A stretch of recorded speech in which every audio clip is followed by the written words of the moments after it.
Today on the Invisible Illness Club, I'm talking with author, advocate, and special needs mom, Keyundra Thompson. Keyundra lives with lupus and POTS, but her story is so much bigger than a diagnosis. From raising two kids, including a medically complex son, while navigating her own health, to write children's books that help families feel seen, to creating Secrets to Serenity as a place for authors and storytellers. She has carried a lot and still finds ways to pour into others. In this episode, Keyundra shares how her faith anchored her, what it's really like to balance motherhood with chronic illness, and why setting boundaries and even saying no has been life giving to her. She reminds us that even when life feels overwhelming, we can keep going and still be ourselves. Let's dive in. Are you struggling to stay positive and hopeful while dealing with your chronic illness? Has your illness impacted your relationship with family and friends? Do you want to regain your sense of belonging and have more love and compassion for yourself? Welcome to the Invisible Illness Club. If you're ready to learn how to live a hope-filled life with your chronic illness, grab your favorite drink and listen in.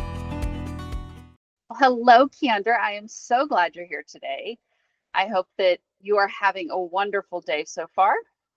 Yes, ma'am, I am. How are you? Oh, doing all right. It's been a good day, so that's good. Sometimes with chronic illness, we all know it's not always good days. Today's been a decent day, so I'm happy.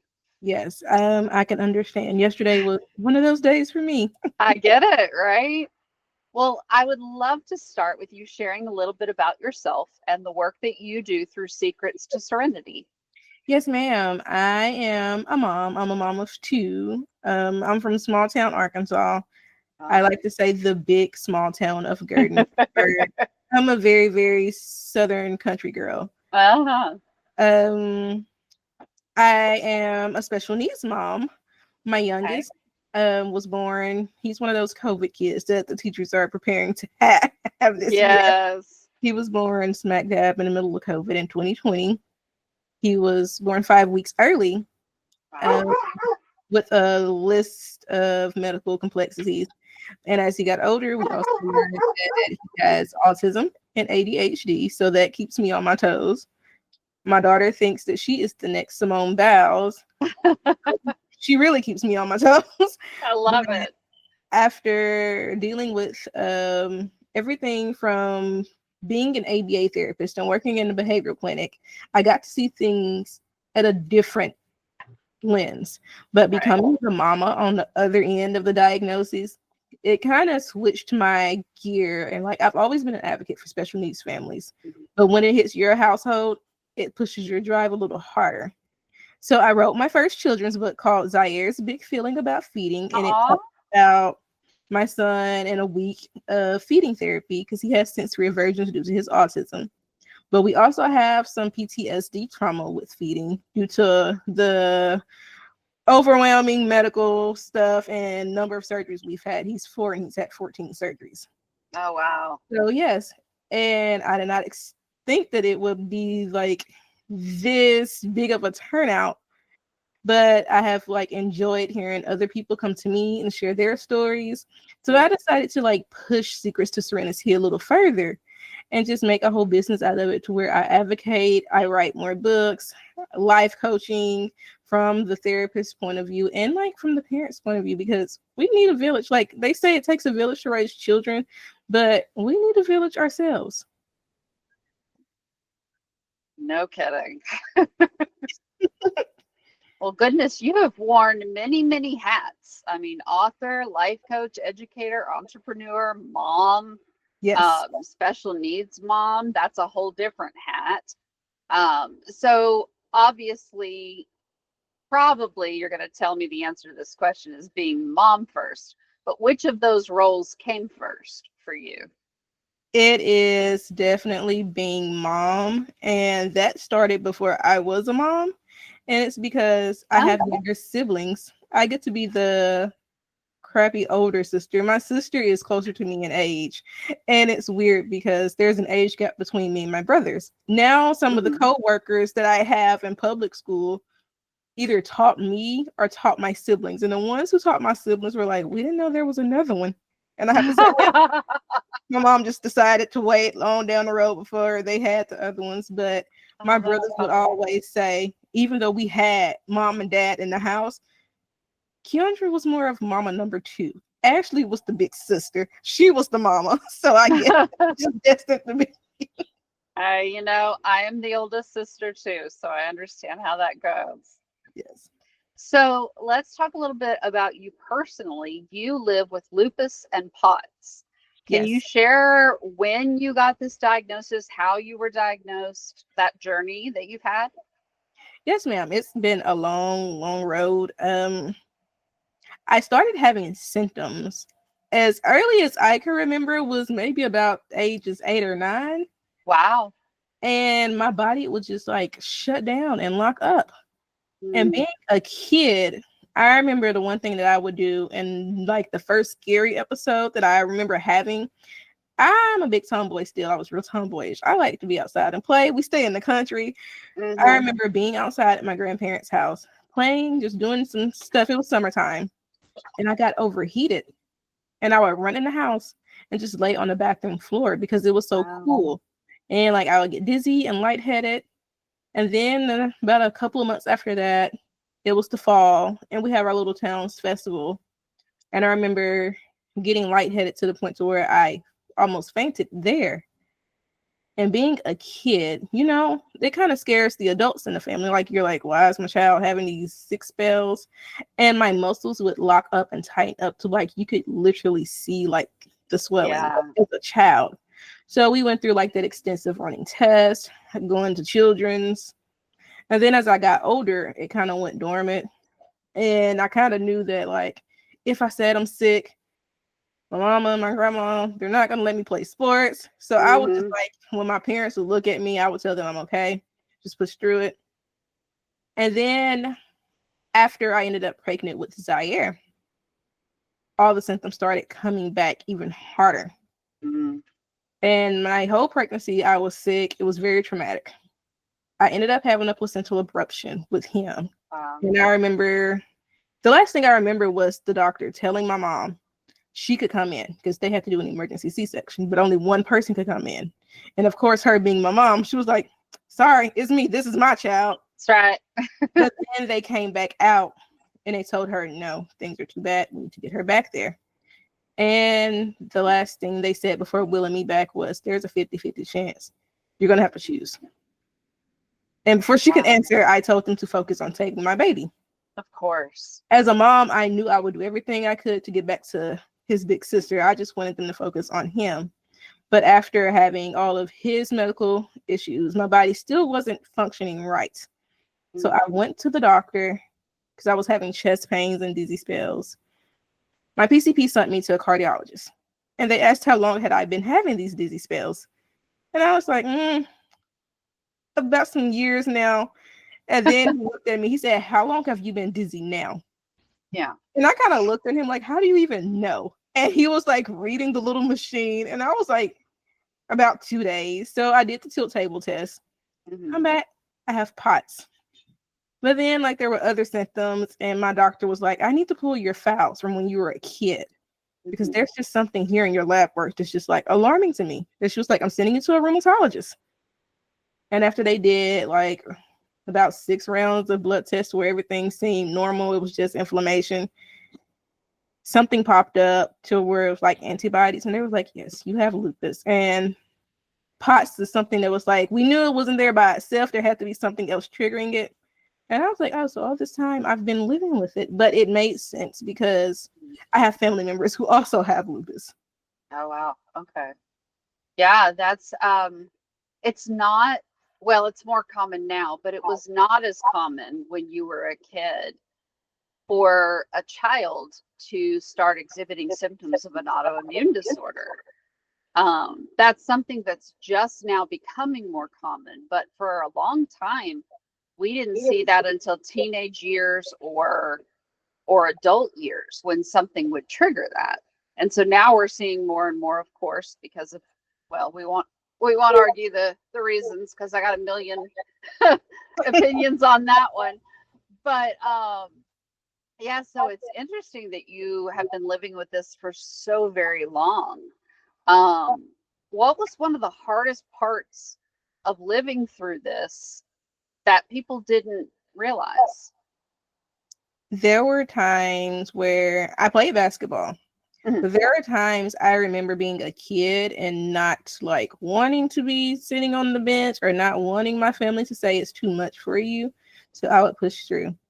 And one of the times I remember being real sick is I was in college. I lived on campus at the time. And to be like pretty much living on my own, not being at my parents' house, not being at my grandparents' house. And my mom was like, okay, I need to come up there. But the hardest thing would probably be how many times that I've had to get up in pain. I have a little one who literally like has to push through and fight for his own life, feeding tube, sleeping with oxygen and all of that. Yeah. And my mom passed away a year ago. And I don't think anybody in my family besides my sister and my grandmother knew that I was in a flare up the entire week of her funeral. So you shared a little bit about that story with me of that flare happening the week of your mom's funeral. Yes. Why don't you tell us about that moment and what it taught you about yourself? I have been fortunate to have a work mom. She's one of my coworkers, but she's also one of my childhood best friends' mom. She's known me all my life. And she shared with me her journey through lupus. And she's actually been the one that's like been holding my hand through this. Like, yep, I was around your age. And it was shocking because I remember her coaching cheer and taking over the dance team at our school at the same time. Wow. And I was like, wait, you were coaching cheerleading and then you came and took over us as a dance team and you were going through that the whole time? And she was like, Wow. yeah, it was just things that, I was a mom too, so I pushed through. But I remember we went shopping because we had decided on the colors that we were wearing. And we were like, okay, let's go find mom something to wear so they can get her dressed. And we were calling my cousin to like do the hair and makeup for my mom. We were finding our own outfits. When we got to one of the outlet malls, I felt my body like get weak. And immediately, of course, because I have anxiety as well. Yeah. I told myself, no, this is just a panic attack. You're not ready to like accept everything. And that's when it dawned on me that stress can trigger a flare up. Massively. And I remember telling my sister, I need to go get me something that's salty so I can eat because I was thinking maybe it's just the pots. Let me get something cool to drink. Got in the back seat, laid out. When we got home, my body just couldn't like shake back. And like throughout the rest of that week, I could feel myself getting weaker and weaker. But one of the things that I had did was my first published poem was dedicated to my mom. And I read it at her funeral. And like the whole time I was like, I'm not feeling good. I'm on the front row with my dad, my grandparents, and my siblings. And I'm like, nope. And I was sitting beside my dad. And I was like, I'm not going to be able to stand up. But I was able to push through.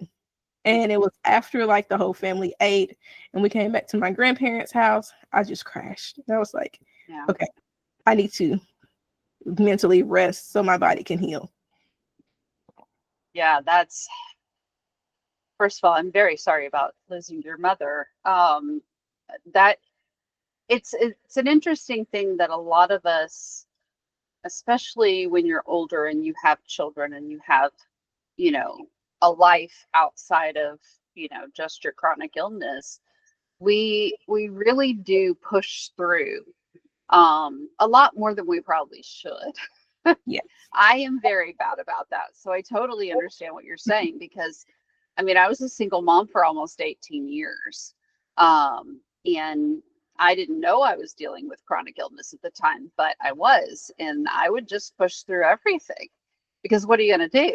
I mean, you're the breadwinner and the mom and everything else. So there are a lot of times that we push past our limits that maybe we shouldn't have, or maybe we should have pushed less, or whatever the case is. I totally understand your story. Yes. Yeah. Well, let's switch gears a little bit and talk a little bit about woo, I am tongue-tied today, guys. Secrets to Serenity. It's a very unique platform. So can you tell us more about that and what it offers and who it's for? Yes, ma'am.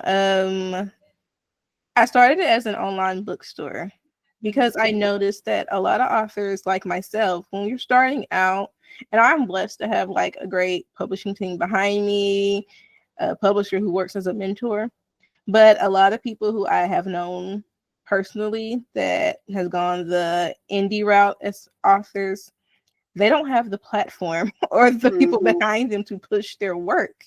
Yeah. And I was like, okay, let me create a platform so that they can come on and either have an outsourcing spot to sell their books or even come join the podcast or have a way to like promote themselves on my website. And with the podcast, we do feature authors, but it's not just for authors, even though it's an author podcast. It's for anybody who has a story, because I am big on like wording. I guess I've been a bookworm all my life, but serenity means peace, and it's one of the fruits of the spirit. My daughter's name is Temperance, which is self-control, right with serenity. Wow. So yeah, it was a kind of play on that. But to have like the secrets to serenity, I just wanted everybody to find that place of peace to where they can operate in their calling and show it to the world. So what exactly do you do for people? What does Secrets to Serenity actually do? We allow authors to come on. I offer book reviews because I'm always looking for a good read anyways. Yeah. But there's like a written book review that I do. I post it as a blog on my website and share it on all of my social medias. And then I do like a little short video for the children's book authors. My daughter, she likes to read just as much as mommy. So I like to have her to come in and play around and like read the books as well. So you get the little kid read aloud in there. But we also do author interviews on our podcast, Serenity Secrets, so that they can come on and tell their stories, because there's always a story and a why behind anybody writes a book, no matter what the genre is. And even if they're not authors, there's always another story out there that can help someone else find peace. After the interview was done and we posted on our YouTube page, we also shared that to our social medias and my author website. I have with all of my social media platforms combined, I have over 7,000 followers. Wow. You have that growing audience. And I have been fortunate to like connect with others with my own mommy story. Yeah. And I'm one of those, I like to network. I like to bring everybody in. Hey, let me introduce you to this person. Did you know if their story can come in and touch this person? So yes, it's all about networking and building that marketing brand for others. That's awesome. So basically marketing for authors. Yes. That's fantastic. So you have said that you set the bar high and you think outside the box. Well, how does that show up in your business? Well, one of the things that people should also know about me, I not only have a baby who's on the spectrum, but I learned that I too have combined ADHD. So it's weird as being an adult with a big imagination, but I've learned that it's kept me competitive my entire life, whether it was sports or in academic. I was always competitive. And I'll tell my best friend who's a part of my production crew, like, let me know if I'm doing too much. But I don't think it's too much because we're from a small town. Let's try it this way. And when you push yourself, that's when you get the best results. You can't limit yourself if you want success. Dream big. Yes.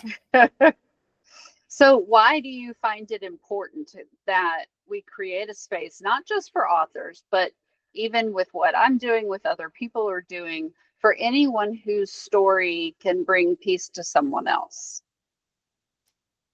I am a big mental health advocate. I've worked with mental health. I have partnered with a local business here, and that is one thing that we push. You never know what a person goes through when they have to keep things inside, especially like a platform like yours. So I am one of those, I don't like to talk about having lupus or POTS, even on the bad days when I'm not feeling good. I don't want to tell people I'm not feeling well because I'm scared they'll be like, just shake it off. You got to toughen through. Or you'll hear the stereotypical, you're not the first, you're not going to be the last, just push through. They need to know that they have a safe place where people understand them and that people can lift them up.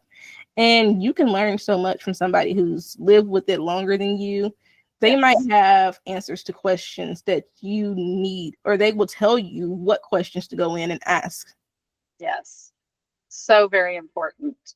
I think that we forget sometimes, because we're only thinking about our world and our situations, that the people we're crossing at the store, at a restaurant, that everyone that crosses our path, even if we don't know who they are, we have no idea what they're going through at all.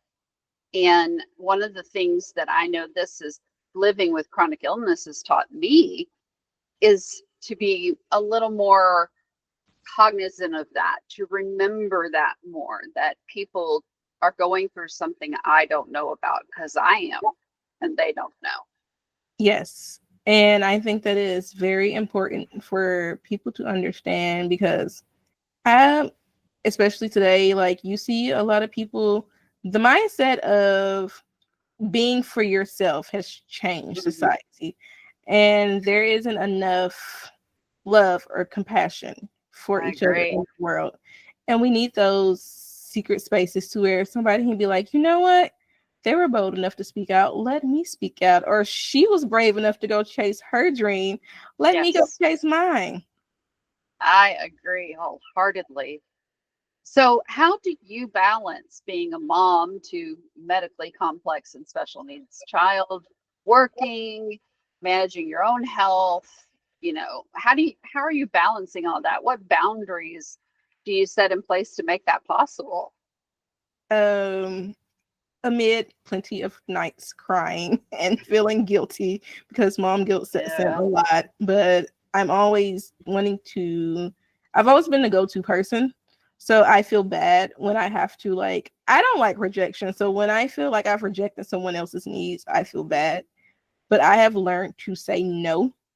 Good. Especially when it's a situation to where it's not necessarily like a life or death need. It's just, oh, let me use you for this, that, and the third. Even on your tired days. No, I can't. My cup is full. My energy is low. I can't. I have to step back.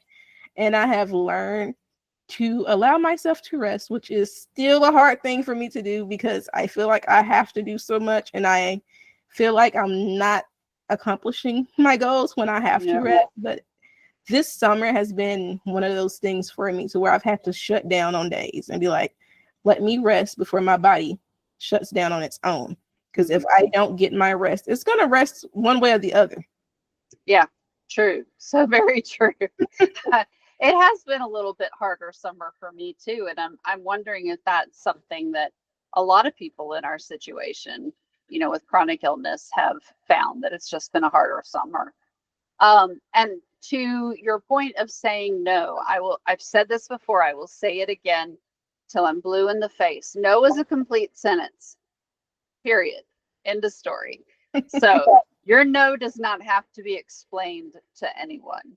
And that is something that I am still learning, because I have to not guilt trip myself and go back, because I'm like, okay, now I'm drained because I felt like I have to go save everybody else's problems.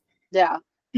Well, and I think that some of that comes with being the first child, with being the oldest, right? That we have this need to help everybody and fix everything. And it is hard, depending on the people, especially, to say no in certain situations. So it's good that you're learning that, because you need to be able to say no so that your body doesn't say it for you. Yes. So I know that you have faith. So how has your faith played a role in your personal life and your work and the whole system of you? That would be, I think it's actually the center foundation for all of it. Good. Because even in work life, Working in special education, I tell people all of this, and I shared it with some of my students, and I have shared it with like some of my little cousins. I'm like, do y'all know that when I was y'all's age, I told the teachers in this same school building that I was never coming back to this building. You are a student here? And I was like, yep. When I got ready to go to the high school, I looked at some of these same teachers and said, you're never going to see me again. I'm never coming back. Then I got into my late teens and said, I'm never having kids. I could never be a teacher. And here you are. Yes. So it's allowing God to step in and direct your path, because in the end, he knows where he wants you. He knows where he needs you. And even with my journey as a mom, there were times when I thought that it was like too much to bear. And I tell people it's funny because I went through a hard postpartum after my daughter. She was my rainbow baby. So it was like a new thing to have like that one healthy pregnancy. And I had to go back and say I was thankful that I went through postpartum with her. Because after years passed and I had my son and he went through what he went through, I was able to use those coping strategies that I learned in therapy, and some of the same tools that I have taught others as an ABA therapist on myself. And I was like, it just all works full circle, because I probably would have lost my mind if I was not strong in my faith and I did not have those coping mechanisms that I need. But even with our journey, I have to learn that it's not just our journey. And that is why I was okay when I wrote the children's book, because I had a friend who told me to write a mom book. And I was like, I've made too many posts on social media. They've seen our story on the news. They're probably tired of me talking. But then I was like, let's write it from a kid's point of view, because every child who goes through something like this, they need to learn. Even at your little age, this is your ministry. You never know what other child's family is waiting for your story to be told, so they can understand that they're not alone and they can raise their child too. Oh, I agree.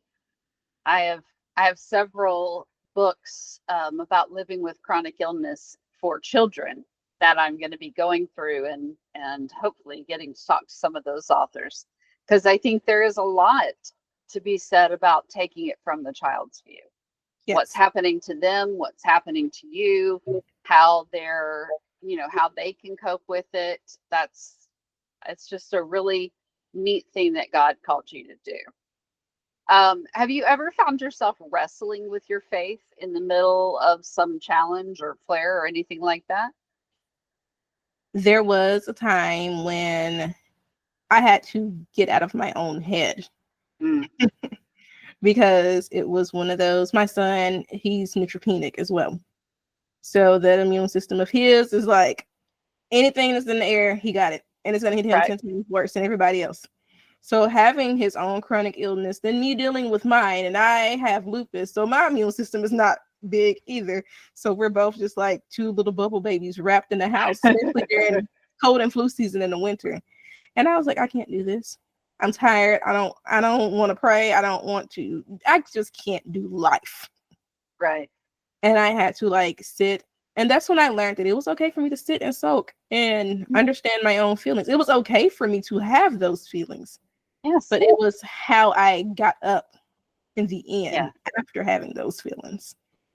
Yeah, that is so true. God doesn't say don't have these feelings. He said, how are we going to get you past them? How are we going to get you over that? He doesn't tell us not to wrestle with him. In fact, there's quite a few scriptures where people wrestle with their faith and with God. Yes. That really makes me feel better on those times when I struggle with something. And I'm like, why? One more thing. Every time I turn around, there's another issue with my body, And so I agree. It is okay to sit in it for a season and then to work with God to pull yourself out of it. That's awesome. Yes, because even yesterday, after you and I had talked and I went to the doctor, she looked at me and she's like, I have to send you over to the hospital for some tests. And right there, I was like, we can't do this. School starts back this week. I have to be in the classroom with other people's kids. Like, I know. You're like, I don't got time to be sick. Yes. One of those moments, and I was like, you know what, Lord, you don't have to pull me through this, because at this point, I'm like, let's just extend summer, because I can't. I get it. Totally. Well, what advice would you give someone who's either newly diagnosed or currently in a struggle right now? To understand that it is a process and you are going to have those feelings. It's okay to have those feelings. It's okay to get frustrated because we're human. We know what our bodies were capable of before all of these things started.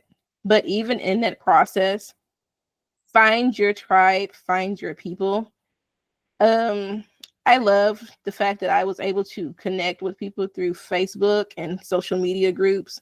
But I also encourage anyone who's dealing with it, especially if you're like newly diagnosed, find someone in your community that you trust, that you can talk to face, because there is something about having that physical being beside you who can hold your hand and cry with you and tell you, yes, you're having let's have bad weeks together. You've also mentioned using things like stress balls, support group, therapy, even ice cream. I'm curious about this one. So how does that fit into your self-care and could help someone else? One of the things that irritates me the most about my lupus and my POTS is when my body shuts down. My body, like my hands and things, they cramp and they go numb. I'm very active. I write, I teach, I'm a mom. I need all my limbs to work properly. So that is my way of like getting a little OT in while also like de-stressing. So I'll play with stress balls. Another thing that the kids, when I am in the classroom, even at home, they will never know that, oh, she's just playing with one of our poppets that she had in her treasure box for us to earn. But the whole time I'm sitting there trying to de-stress myself or trying to loosen up my own joints. Right. And a lot of people know when you deal with chronic illness, there's always going to be like that underlying thing with food somewhere. I have gluten and dairy intolerance, but there are days when I'd be like, okay, stomach issues is not going to hurt me. It's the weekend. I've had a hard week. I need a bowl of ice cream and I need to binge watch my shows. And I'm going to sit and I'm going to turn on my heated blanket so it can help massage my body. And I'm just going to eat my bowl of ice cream. Sometimes you just need a bowl of ice cream. Yes. There's so much truth and wisdom in that statement. I swear my nutritionist is probably, screaming right now, but sometimes you just need a bowl of ice cream. Yes. And my dietitian, he's probably going to watch this and be like, I told her to stay away from the ice cream. I am sorry. Every once in a while, you just got to have a bowl of ice cream. Yes. Well, this has been such a great conversation with you, and I would love for people to be able to get in touch with you. So where can they find you? Where can they find you, your books, your podcast, all the things? You can find me on Facebook, Keyundra Dominique. I also have my business page, my online bookstore, Secrets to Serenity Bookstore on Facebook and on Instagram. If you're one of those who like TikTok like my kids do, you can follow us. I say us because they are the muse for anything I do on TikTok at Keyundra Thompson. Or you can check out my author website, www.keyundrathompson.com, where you can also order signed copies of my book. I have 2 other projects on there. You can keep up with my blog. You can see what's happening with podcasts and new episodes. And if you want to order books, there's Barnes & Noble, Amazon, and Goodreads. Awesome. Well, before we end this conversation, what is one final encouragement that you'd like to leave with our listeners today? To keep going. Even when it's hard, keep going and be you. That's so good. Well, thank you, Keyundra, for joining us today. We so appreciate it. Thank you. Thanks for hanging out with me today. If this episode spoke to you, share it with a friend who gets it. And if you haven't yet, be sure to subscribe so you don't miss what's coming next. Until then, take care of yourself. You're doing better than you think.